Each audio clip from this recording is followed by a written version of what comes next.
आज मैं golden tips के अंदर किंग ऑफ सोरा यानी सल्फर के बारे में कुछ उपयोगी बातों के बारे में बताना चाहता हूँ। हम सिम्टोमेटिकली मेडिसिन का सिलेक्शन करते हैं, मगर कुछ खास मेडिसिन ऐसी भी होती है जो सिम्टोमेटिकली होने के बावजूद भी कुछ ऐसी परिस्थिति होती है जहां पर हम उस मेडिसिन का प्रिस्क्रिप्शन नहीं कर सकते हैं। इन्हीं चीज़ों की जानकारी देने के लिए मैंने आज का जो गोल्डन टिप्स के अंदर जो सब्जेक्ट रखा है वो है सल्फर। सल्फर को किन परिस्थितियों में हमें व्यवहार करना चाहिए ये तो लोग जानते ही हैं, मगर किन परिस्थितियों में हम सल्फर को व्यवहार नहीं कर सकते हैं ये भी जानना हम होम्योपैथ के लिए अति आवश्यक हो जाता है। तो पहला, sulphur like silicea is a dangerous medicine to give where there is a structural disease in organs that are vital organ।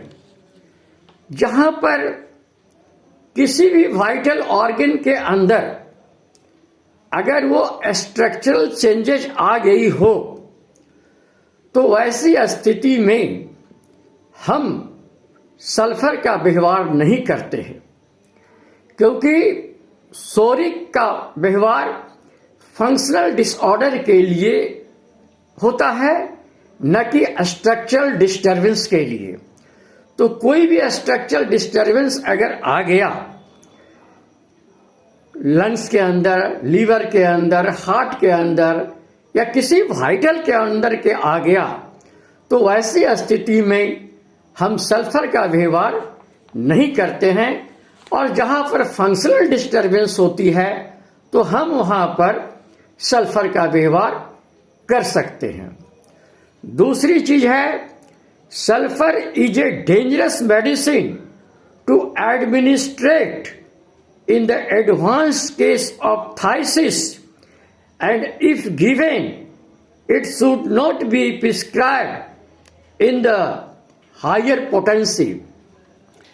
कहते हैं कि सल्फर जो होती है एक बहुत ही डेंजरस मेडिसिन होती है, और डेंजरस होने के माने कि अगर हम किसी थाइसिस पेशेंट को देख रहे हैं, लंग्स टीबी का केस हम देख रहे हैं, तो ऐसी स्थिति में अगर कोशिश करेंगे कि हम सल्फर का व्यवहार न करें तो ज़्यादा अच्छा हो, और अगर करने की भी कोशिश कर रहे हैं तो भरसक ये कोशिश करना चाहिए कि हम हायर पोटेंसी का व्यवहार न करें तो ज़्यादा अच्छा है, क्योंकि ये सल्फर कहीं न कहीं जा करके ये थाइसिस के पेशेंट को डेंजरस स्थिति में ला सकती है और हमारा पेशेंट का डेथ भी हो सकता है।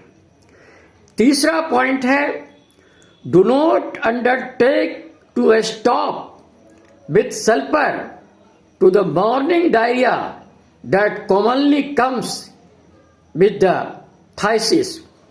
जनरली थाइसिस के केसेस में एक सिम्टम्स जरूर पाया जाता है कि उसको मॉर्निंग डायरिया होती है, और मॉर्निंग डायरिया के अंदर सल्फर भी आती है। मगर अगर पेशेंट थाइसिस से अगर सफ़र नहीं कर रहा हो तब हम उस स्थिति में सल्फर को देने के लिए सोच सकते हैं, मगर जब थाइसिस से पेशेंट सफ़र कर रहा हो और वैसी स्थिति में अगर उसके साथ मॉर्निंग डायरिया चल रहा हो तो वैसी स्थिति में मॉर्निंग डायरिया के लिए कभी भी सल्फर का व्यवहार नहीं करना चाहिए। Do not undertake to stop the night sweat that comes in the advanced stage of the thysis। अगर थायसिस के एडवांस स्टेज के अंदर रात में पसीना चलने की शिकायत होती है और उसमें सिम्टोमेटिकली अगर हमारा पेशेंट सल्फर के तरफ जा भी रहा हो तो हम कोशिश करेंगे उस नाइट स्वेट के लिए सल्फर का व्यवहार ना करें, क्योंकि जो ही नाइट स्वेट अगर सप्रेस हुआ तो हमारा पेशेंट डेथ कर सकता है। Next, sulphur should not be given immediately before lycopodium. Lycopodium देने के पहले कभी भी सल्फर का व्यवहार नहीं करना चाहिए। ये हमारा ऑर्गेनल भी बताता है, ये हमारी मटेरिया मेडिका भी बताता है। It belongs to a rotating group, जिसको बोलते हैं कोऑर्डिनेट ग्रुप। कई मेडिसिन ऐसी होती है जो रोटेटेड स्थिति में चलती हो, जैसे सल्फर, कैलकेरिया, लाइकोपोडियम। ये कोऑर्डिनेट ग्रुप की मेडिसिन है, ये रोटेटिंग ग्रुप में अंदर चलता है।